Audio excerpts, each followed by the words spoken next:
Santa Fe. It's a small town, 40 minutes south of Houston. But it feels further. People know each other in this typical Texas town. They're connected. They are a community. Hey, good job. But that quiet, peaceful bubble burst on May 18, 2018. Everybody looks, and then you hear boom, boom, boom. It's a madhouse. It was a war zone. I just think this is going to be a bad dream, but it's not. A gunman murdered 10 people and injured 13 others. When those shots were going, I'm like, this is it. There's nothing else after this. This is so surreal. I can't believe this is happening in our community. This shooting was shocking, but not surprising. It joins a long list that includes Columbine, Sandy Hook, and Parkland, Florida. If it wasn't for Gary and the other officers that dragged me out of there, I wouldn't be sitting here. The truth is, school shootings happen. They can happen anywhere at any time. And while they still manage to shock and sadden the entire nation, He loved to laugh and to smile. eventually the headlines stop, the spotlight fades, and the country moves on. Now, this quiet community and the families that have lost so much are trying to find a way forward. She died doing what she loved to do. I need to get help. If I think about it, I can still feel it, like, to this day. Santa Fe, 1 year later. Tonight, we are sharing the stories of the victims and survivors of the Santa Fe school shooting and where they are 1 year later. And we are starting with the Stone family. Grace White spent time with them. They are still heartbroken by tragedy, but pushing forward to the future. Spraying it with some butter. Under a gray sky, spitting misty rain. Yeah, combine all that. Chris Stone tends to his cooker at the Galveston County Fair. Some pork butts and a little sausage, some bacon down at the bottom. He's surrounded by family and friends. But there's one person missing. You know the fair, that's where my son will be, you know? This is where he would be every damn year. His son, Chris Stone, who was named after him, was killed in the shooting at Santa Fe High School. He was just 17. Chris was a very down-to-earth person that all he wanted to do was help. And a year later, his sisters take comfort in knowing he died helping other students hide in a closet. He was holding the door and he got shot through the door. It was a Friday morning, May 18th, 2018.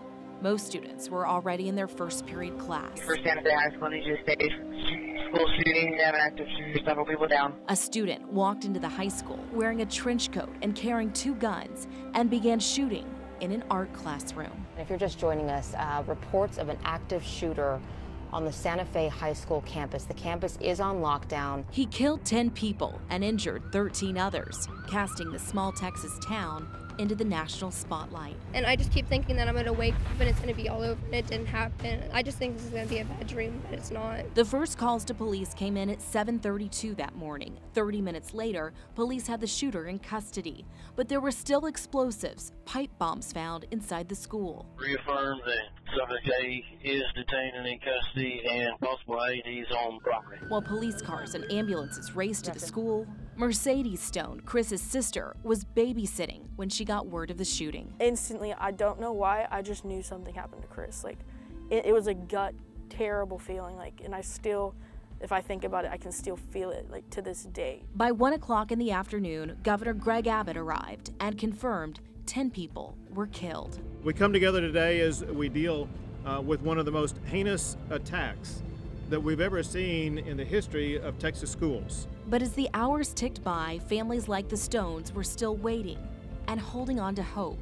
Some of Chris's family went hospital to hospital looking for him. Oh yeah, I'm just looking for him. It's Christopher Jake Stone, and we got different middle names. Yes, I've been here, looking for him. Back in Santa Fe, Chris's mom and other sister were at a staging area for families, but there was no sign of Chris there either. I didn't bring up that Chris was probably a deceased until our last hospital, and that was Memorial Hermann, right?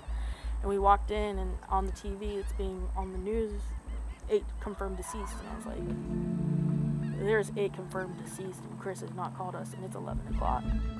As day turned to night, a crowd gathered in an open field 4 miles from the school to remember the victims. Friends there, too, were looking for Chris. I'm hoping my friend's okay. That's why I'm out here. My friends are here somewhere. I'm trying to find them. I really hope he's okay. But everyone's just assuming he's gone, and I really hope that's not the case. What's your friend's name? Chris Stone. As nightfall cast over the broken town, some 15 hours after those first shots were fired, Chris Stone's name was confirmed among the victims. For his sisters, part of their healing process was walking back into the school and into the art classroom where their brother died. We go to Chris's spot, there's a bunch of tiles missing, and it's just a lot of emotions were running then. I was still I was in the process of, I want to understand, I want to know how this happened, like who was first, just timeline. I need a timeline in my head. I'm trying to make sense of this. But they've learned the past year how to use their frustration to fuel change. This can never happen to anything, because it can and it will. These sisters drove to the state capitol to fight for the maximum punishment for the shooter. One of the biggest things that we say a lot is Chris started a fight that day, helping others. He fought against that evil violence, and we have to keep doing that. And they're keeping tradition at the fairgrounds. We're doing a pulled pork tonight. Turn-ins at 6 o'clock. Doing what Chris loved. And anytime anyone asks, oh, you're good, I'm sorry, man. I don't mind talking about him. It's my son, you know. They share his story over a plate of the barbecue he looked forward to every year. The Stones are not alone in their grief. Like Chris Stone, Cynthia Tisdale lost her life during the Santa Fe school shooting. She was a teacher, but also a beloved mother, wife, and grandmother. Grace White looks at her family's year of grieving for the woman they called Grammy.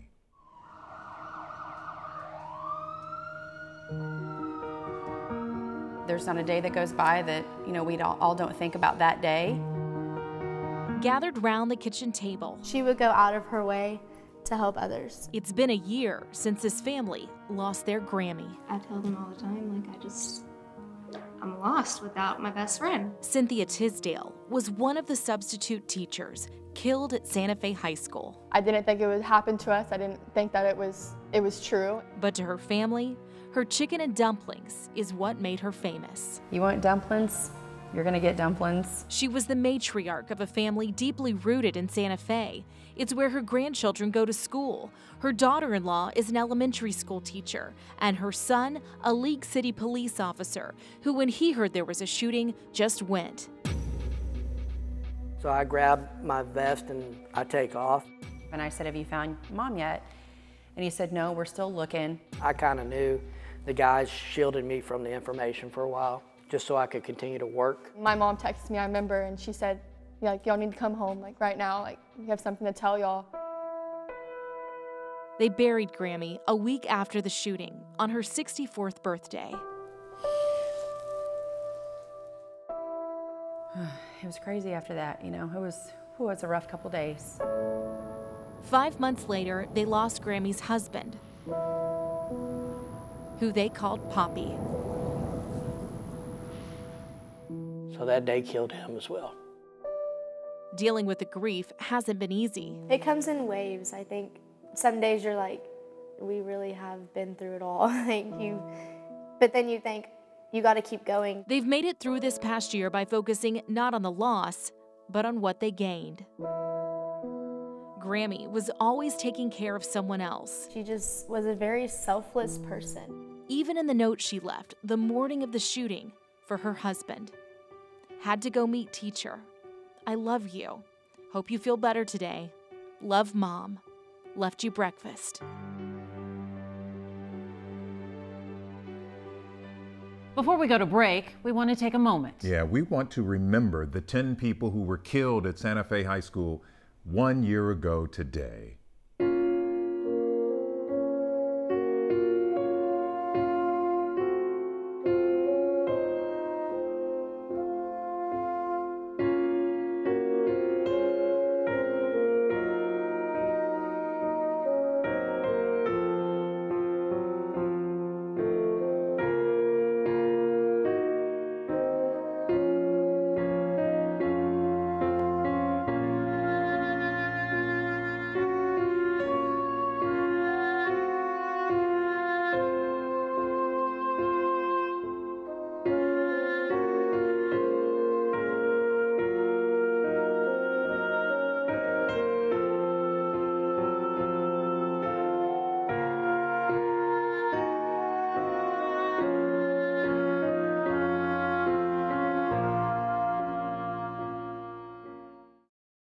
The newly elected mayor of Santa Fe hadn't even been sworn in yet when the shooting happened, but that didn't stop Jason Tabor from showing up and leading his community. He shares with Russ Lewis the phone call that changed him and his hometown forever. I was actually at my house. My kids had just went to school, and I jumped in my car and went straight to the high school to help out anywhere I could. Jason Tabor would spend hours handing out water to SWAT members, comforting families, and meeting with investigators, always knowing the hardest work was yet to come for him and his town. There's things you can't unsee, there's things you can't undo. Right after the shooting, Santa Fe opened a resiliency center where therapists meet with anyone impacted. And the mayor's proud to tell you he's in counseling too. I'm like a manly man like anybody else, right? I don't like to open my feelings up much, but at the same time, if me doing it will get others to go and look for counseling as well, I think it's very important. The healing has begun, but 1 year later, only begun for many. The families who lost somebody, the children who were shot, the kids who were in the closets who witnessed this, they have years and years and years to go through this. So this is not like something that's going to go away. This will probably follow them around for the rest of their lives. And the mayor worries a lot about the kids who have told him they don't want to be defined by one unbelievably horrible day. They want to be heard. They want to have their senior years right now. They want to have their time in school. And I think sometimes all it is around the tragedy. And sometimes I don't want to lose kids being kids.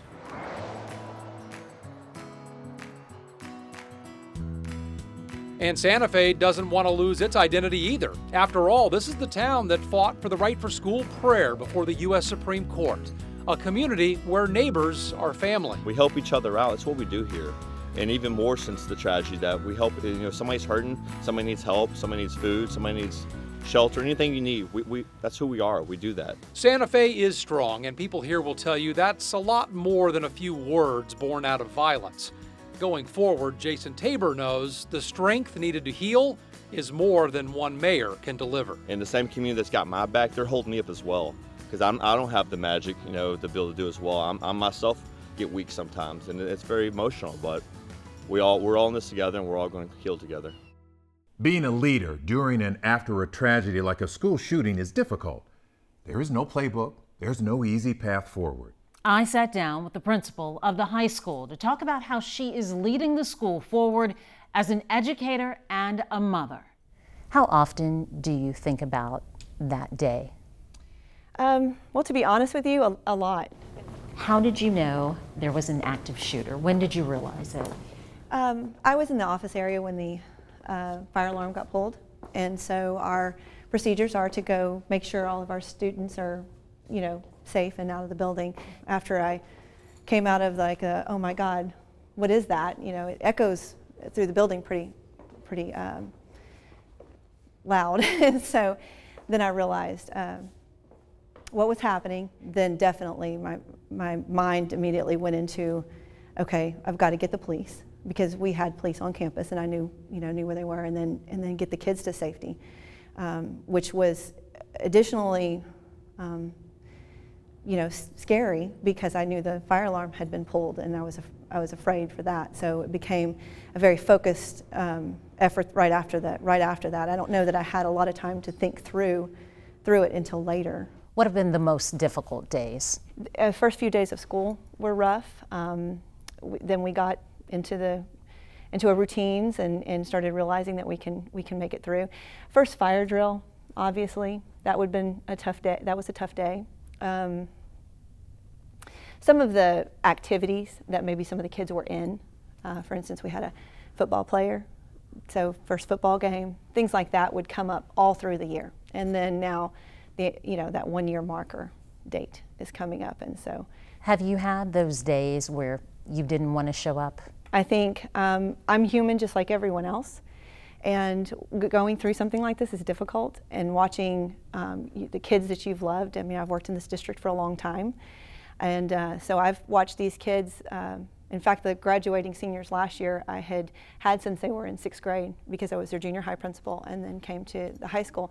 So I know them very well, and so to watch them, there's days where, wow, this is really difficult, and wouldn't it be easier not to? But for the same reason, I have to. You know, I would never have thought to leave. I would never have thought to not be here this year and next year and the year after to help them get through this, because I know what they're going through, and so I would never have not shown up. To a certain extent, had you, people would have understood, but that was never an option for you. No. You never thought, I can no longer do this. And you know, the funny thing is, the people who know me, my family, my friends, they didn't even ask. They didn't even ask, are you going to stay? That wasn't just me who felt that way. A lot of our staff members would never have thought to leave because they would have been here for the kids. Who has been your support system outside of the school and your immediate peers? I have a great family. I have a wonderful husband. I have even my children. My daughter was here that day. She's in college now. So yes, I'm that old. And how is she doing? She's doing fine. She's doing fine. She also sought help. And so, but my youngest daughter now goes here. So we all pull together. What have those best days been? Well, and some of those worst days were still the best. So like our first football game was one of the hardest days. But then when those guys stepped out on the football field, missing 2 of their members, it was still one of the best days. Another great day was prom. We had more students attend prom this year than we ever have. Sometimes after a tragedy, it's hard for people to feel okay to celebrate. And so some of those things, you know, students, at first they were like, is it okay? Is it okay for us to and it is okay, and they did that. And so just to enjoy being a student and enjoy the things that make high school fun and memorable, and they're persevering and doing just that. I can't get over how strong our kids are. You know, it's one thing for an adult to come back into this school to resume something after something like that, you know, after what we lived through, but the kids and kids that were high impact in the art room, but each one of them that have lived through way more than I ever lived through that day. My story is very small compared to theirs, and they're absolutely amazing. And for some, just walking into this building, being triggered on a daily basis for something that was as traumatizing as it is, and then to sit down in a classroom and learn, that's amazing. And that should be commended. That is commendable and honorable that they could do that. It is hard to process what the people in Santa Fe have been through this past year. But unfortunately, there are people who understand, people who survive school shootings and turn their loss and pain into advocacy and helping others. Grace White spoke to some of these people, including the former principal of Columbine High School. How's it going? I'm Grace. So nice to meet you. This is Kyle, my photographer. Thanks for taking some time for us. It's been 20 years since Columbine. Do you still remember that day? Every day. Wake up every morning and I recite the names of the 13 who lost their lives. And so there's not a day that goes by that I don't think about, you know, the beloved 13 in the aftermath. And why did you commit to doing that, to saying those names every morning? they walked into my school at 7 a.m. and they never went back home. And that made it so difficult. And I can remember that evening realizing that there's nothing I can do to bring them back, but I'm going to do everything in my power that they did not die in vain. There's, like I said, a day does not go by. In my office at Columbine before I retired, I had what I referred to as the wall of 99, and people said, how could you look at that each and every day? And I said, the reason I come back in this school each and every day is because of those 13. And I promised just, we'll never forget. And we had a mantra at the 1-year anniversary, and 20 years later is as strong as ever, a time to remember and a time for hope. And that's what Columbine represents 20 years later, hope. What did your grief look like in those early days? It was tough. My grief, I'm a person of faith, and I'll tell you, I came out of my office that day and my worst nightmare became a reality. How is your grief different today? It's different from the standpoint, I got the help I needed. And it was 2 days later, I go down to the church and I'm questioning my faith. And I said, God, how could you allow this to happen? And the priest at that time, who was a dear friend of mine, he said, Frank, you were spared for a reason. Now you need to rebuild that community. And I've been in counseling ever since. And every time the shootings occur, like last year was so difficult with Parkland and Santa Fe, and I just call my counselor to make sure that I have the skills, because I can't help these other communities if I don't help myself. After Columbine, what did you know you wanted to change in terms of campus and making things safer? You know, one of the things that's really interesting, and people ask me all the time, what is the one thing that's going to stop these school shootings? And I said, I'm sorry to tell you that. It's not one thing. What would you say to the Santa Fe community? How did you rebuild Columbine, and what lessons have you learned through that rebuilding process? You know, the thing that I tell them up front, it's a marathon and not a sprint. And people really feel that you're going to wake up some morning and everything's going to get back to normal, and it doesn't. We had to redefine what normal is. Thank you. Thank you so much. Thanks. Definitely. And good luck with Thanks. the launch, and hopefully you get some rest. The first 2 police officers to confront the school shooter. One almost died, the other fought to save him. I was dead for about 3 or 4 minutes on the helicopter. I was just telling myself, just breathe. As long as you're breathing, you're living. But first, how one of the survivors' love of baseball helped him cope with what happened. When I go out there in the field, if I'm having a bad day at school, when I go out in the field, it's just everything clears.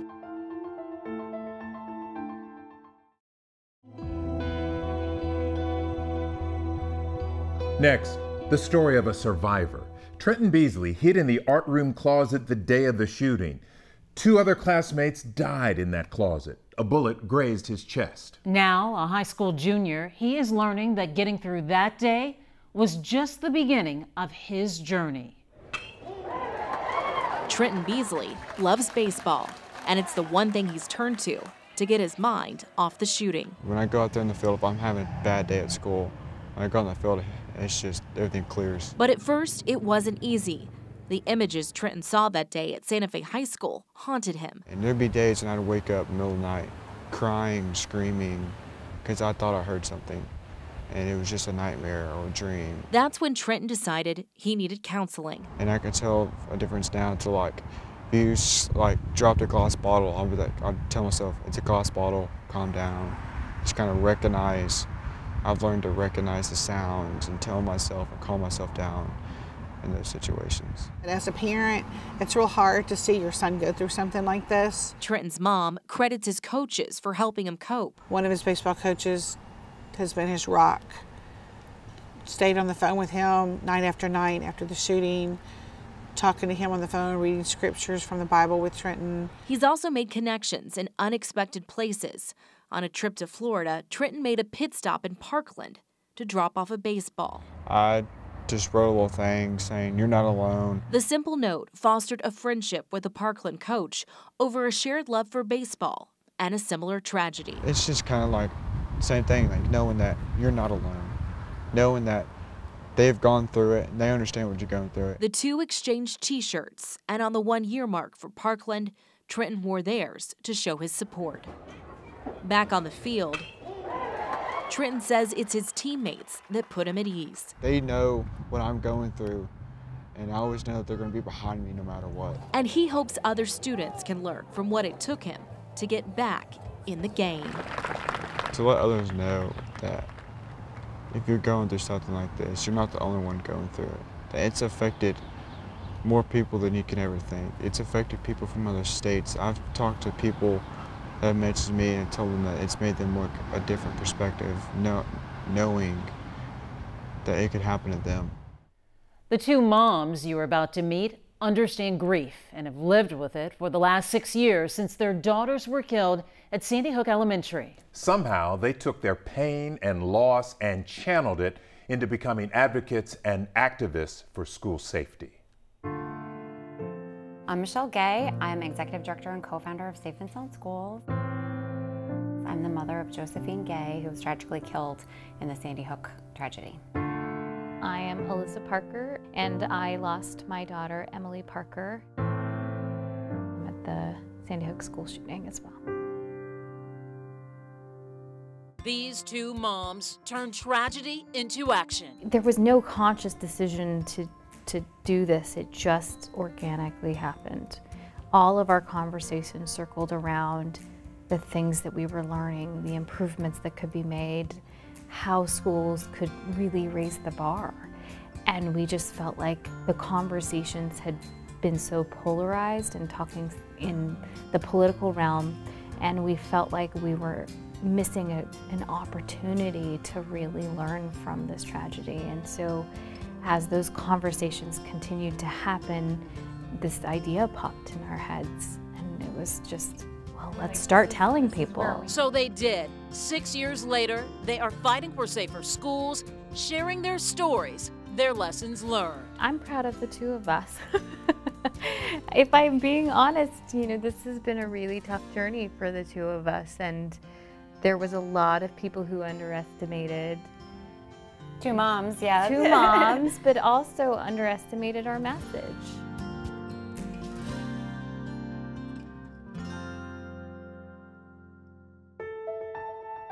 Still to come, some Santa Fe students who wanted to make a difference after the shooting, how they stepped up and continue to do so. Plus, an officer shot confronting the Santa Fe shooter, his fight for life. I knew he was a tough son of a gun, but I didn't know how tough till now, so it was hard to go down and see him like that. It was 1,800 seconds that changed everything. School shooting, active shooters, several people down. It's been happening everywhere. I've always kind of felt like eventually it was going to happen here too. I'm Grace White, and in this series, my colleague Matt Kaiser and myself will share the stories of the people who were affected by the shooting at Santa Fe High School and where they are 1 year later. I've learned that you need to have fun while you're still here. If it wasn't for Gary and the other officers who dragged me out of there, I wouldn't be sitting here. When those shots were going, I'm like, this is it. This is Santa Fe, Life After the Shooting, a 6-part series on the tragedy that unfolded at Santa Fe High School and the lives it's forever changed. Two brothers in arms, the first two officers to confront the Santa Fe shooter. They had only known each other for 4 months before the shooting, but now they have a bond for life. Grace White shares their story. If it wasn't for Gary and the other officers who dragged me out of there, I wouldn't be sitting here. John, how are you doing 1 year later? Good. I mean, I wear this sleeve a lot more now because I had an infection in December, and the docs told me wearing the sleeve will help fight that infection. Were you already together that morning, or did you unite at that moment? We were both at the high school that day. John's office is actually up in the front of the building, up right off of the main office, and my office is in the back of the building in one of the academic wings. It's actually an old classroom. So we're kind of on opposite ends of the building. Did you hear it and run? How did somebody say help? No, it's actually a fire alarm went off. And so we were kind of reacting to the fire alarm. I feel it was the end of the year. Fire alarm went off. I think kids were pulling a prank. And they're acting like it's just another fire alarm. And they're hooping and hollering, they're high-fiving each other, and I'm thinking to myself, well, if this is a shooting, why are these kids acting like there's nothing going on? When you heard those shots, did you know immediately school shooter? It's not fireworks. It's not, I mean, it was definitely not something that was dropped. It was shots. I knew it was shots as soon as I heard them, which is why I ran that direction. My arm just barely got around that corner when I was shot. I never saw him. I never knew where he was when he shot me. Gary, what made you decide to put that tourniquet on John? All of my years on the job and all the injuries I've seen, I've never seen anything like that. Catastrophic blood loss to that magnitude ever. John, we heard from people that thought you might not make it. Well, I was dead for about 3 or 4 minutes on the helicopter. I was just telling myself, just breathe. As long as you're breathing, you're living. Gary, what was that like when you visited John in the hospital the first time? I knew he was a tough son of a gun, but I didn't know how tough till now. So it was hard to go down and see him like that. People have called you guys heroes. What do you think about that? That can happen any day. You know, you put that badge and gun on and your uniform and you go to work, you never know what you're going to walk into. 4 young women with a lot of heart decided they wanted to make a difference. These former Santa Fe students started a nonprofit after the shootings. Marcelino Benito looks at how they are helping others. Difficult memories from that dark day in Santa Fe still pain former students like Grace Johnson. Shots were being fired in the hallway right next to me. We all hid in an attic space that was probably only about 50 feet away from where, unfortunately, 10 people lost their lives. In the years since, they felt hurt, guilt, and unbelievable responsibility. I always want to honor their memory in everything that I do, and so it is a big inspiration to me. It's why days after the shooting, Annabelle O'Day, a former Santa Fe High senior, knew something needed to be done. This gunman, he came in and he changed our lives, and he destroyed some of them. And you can't go back and change what happened, but you are in control of how you react to it. Their reaction is helping change lives. Annabelle, Grace, Madison McCaskill, and Caitlin Richards together run Hearts United for Kindness, a nonprofit focused on mental health awareness and kindness. Let's do something that will bring people together, because that's what we needed in that time, and I feel like that's what society needs. Together with community partners like the Houston Dynamo, Hearts United raised nearly $30,000 and awarded more than $20,000 in scholarships and grants to seniors and survivors of the shooting. We are definitely making progress of lifting the stigma around mental health. They're also providing resources for those suffering from PTSD. Their message resonates because they were inside Santa Fe High the day of the shooting. I hope to be able to go to other communities after something like this happens and help them and be able to let them know that you have support from other people, other survivors. Their work in the aftermath of the shooting has earned them recognition from a Houston hero. I'm inspired by you. J.J. Watt surprised the girls when he presented them with the 2019 Sportsmanship Award at the Houston Sports Awards this year, a testament to their dedication and fight to make Santa Fe and the world a better, kinder place. So much happens after that shooting that originally your town will come together and then they will divide. And it's up to you to figure out how to bring them back together. For these 4 girls, kindness was the only answer. And thanks to them, Santa Fe is stronger than ever before. Now we want to share with you the story of a parent who lost their child, not at Santa Fe, but at a school shooting in Colorado. He has become an advocate for school safety and shares his story to help other families and push for change. Here again is Grace White. I love you guys. It's the last text Emily Keyes sent her parents, Ellen and John Michael Keyes, before being killed by a school shooter in 2006. We started the I Love You Guys Foundation within days of losing Emily. And we work with schools and districts, departments, and agencies around the U.S. and Canada in the area of crisis response in schools. Their programs have been implemented in 25,000 schools, including here in Texas. What's been the hardest part about losing Emily? It's been 13 years now, and her twin brother, he's doing great. He's a remarkable young man, but it's a lifetime since 16, and Emily's still frozen at 16. What advice would you give to the families here locally in Santa Fe? There's a path through this, and it isn't always an easy path, but try to approach it with a little courage. The case against the alleged shooter. We talked to the lawyer defending him. Plus, how survivors and victims' families pushed the federal government to file charges against the alleged Santa Fe gunman.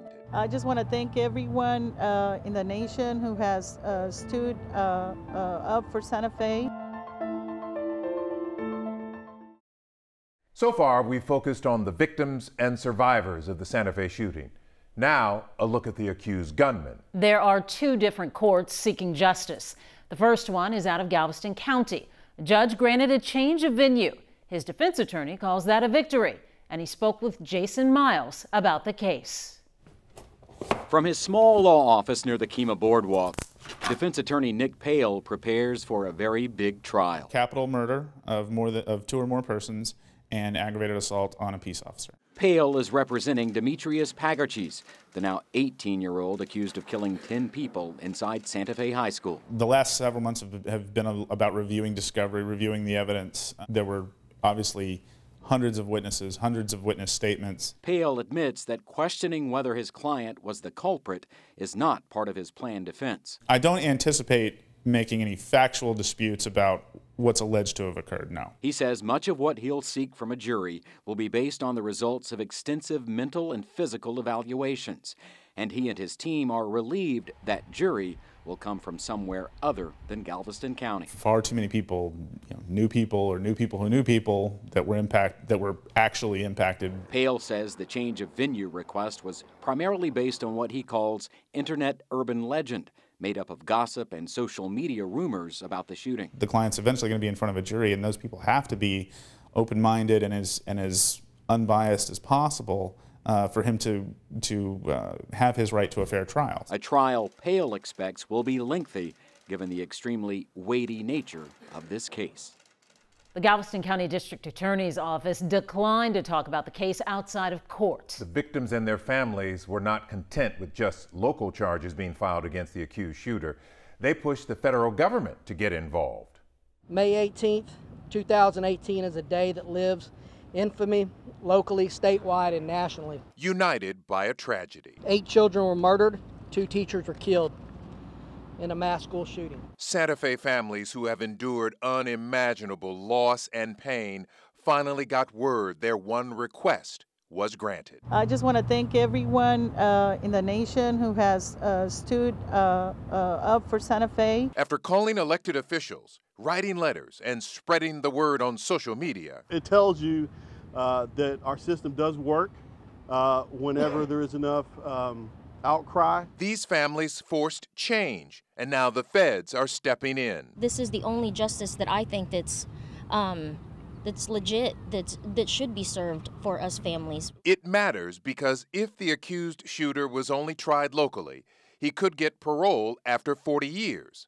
In a federal court, the minimum sentence is about 100 years. Obviously, we hope that there never is another school shooting, but ultimately at some point I hope that the powers to be look at these in detail, and maybe anybody in the future that's going to think that they're going to conduct a school shooting may think twice about being prosecuted federally as well. Because the accused shooter was a minor, the federal proceedings are closed, so we don't know exactly what charges he's facing. After the break, school safety and what is and isn't being done. Politicians talk about making schools safer since Santa Fe. We're going to have to be creative. We're going to have to think out of the box. But what is actually being done? When do the mom and dads go to the schools and see the limited entrances and the double pane glass, the extra officers? After the tragedy at Santa Fe, there were promises made to help make schools safer. Politicians talked about everything from putting metal detectors in all schools to arming teachers. But a year later, what's actually happened? Cheryl Mercedes talks to 2 of Texas's most powerful politicians to find out. School shooting, they have an active shooter, several people down. When tragedy struck, Senator Ted Cruz and Texas Lieutenant Governor Dan Patrick were among the first to arrive in Santa Fe. There have been too damn many of these. This must end, and we must do everything we can. Santa Fe High School had a safety plan. It was one of 186 schools in Texas that earned a state safety award. There were 2 armed police officers at the school, plus a roving officer. Yet the shooter was able to sidestep it all. We're going to have to be creative. We're going to have to think out of the box. Patrick and Cruz say because of that, every school in Texas needs to be surveyed and the number of entrances and exits drastically reduced. If you have 1 or 2 entrances and you have officers right at the entrance, you can stop the shooter before they get in. But modifying schools could cost millions of dollars, and that's something school districts simply do not have.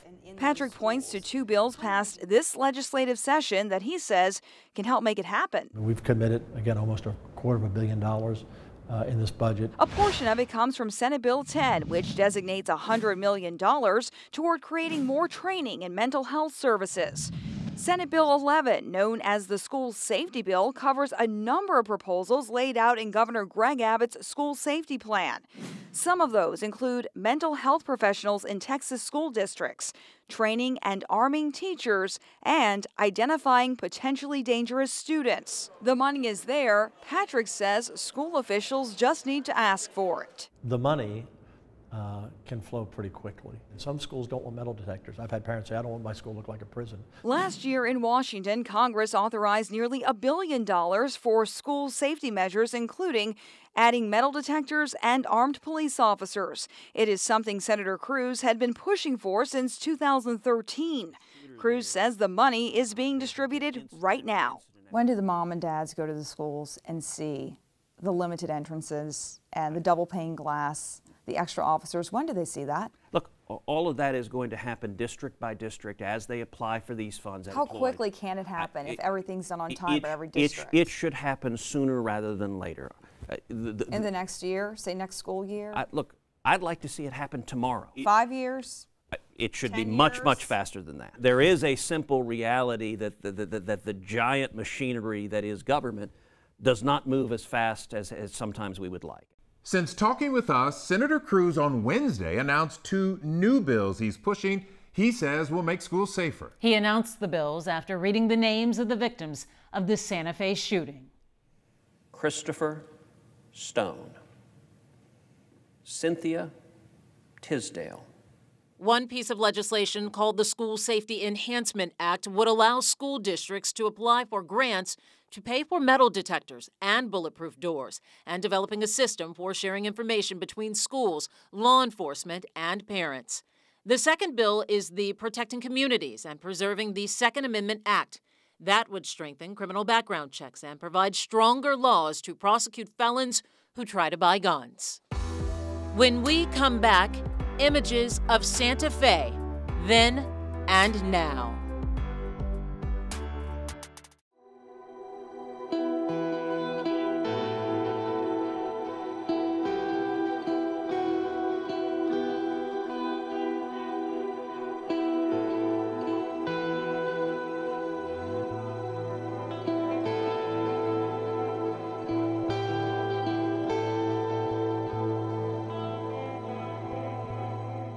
For many people, these are the images of Santa Fe etched in their minds. Violence, loss, a horrific event that should not have happened. We want to thank you for joining us tonight to remember those taken from us and the survivors. And as we leave you, we want to share with you the pictures of Santa Fe today, a community stronger and moving forward.